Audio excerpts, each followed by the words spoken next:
early relationship with alcohol started when I was 11. So Yeah. it was always going on in the background in my life. So do you Oh, know what I mean? 11. But it was never, yeah, 11. Like, and I mean, I have a daughter who's 11, so that's quite scary. But it was in the background all the time. So, if things got bad, I reached for the drink because I realized it was the solution. It would help me fit in. It made me feel like, I was wanted. People would say, "Oh, you're great crack." So that was always in the background anyway.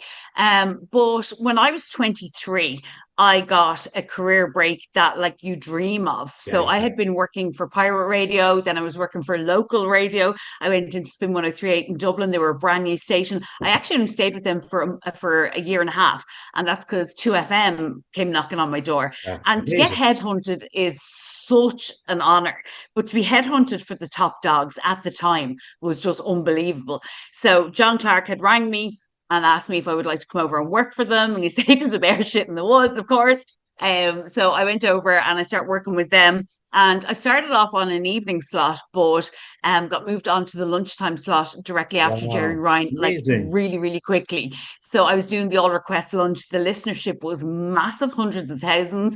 Wow. So I Wow. was propelled into it. I was 23 years of age, like, and I was earning stupid money. I was being flown across the world to interview big, big names. I mean, over the span of my career, I've interviewed such big names like, I mean, Eminem, Bon Jovi, all Did the big ones. you? But yeah, but also for me, like I think the kind of stature that you'd have in RTE, like I was interviewing Aretha Franklin, I was Wow. introducing DMX, like all these Yeah. big, big guys of their time, even Destiny's Child, like it was huge, huge Mm. exposure. And at that time, I thought, I was just living the life Yeah. and I was Oh, yeah. loving the music and everything was amazing. But when I look back at it now, I can actually see that, I was drinking super heavy at the time. And actually, I was probably a functioning alcoholic during that time. So, I guess in some ways my job enabled my drinking a little bit because I could cover it and say, but sure, it's part of work. We go to the Yeah. opening of an envelope Yeah. and there's always a DJs are free bar. wild as well, you Yeah, know? yeah, yeah.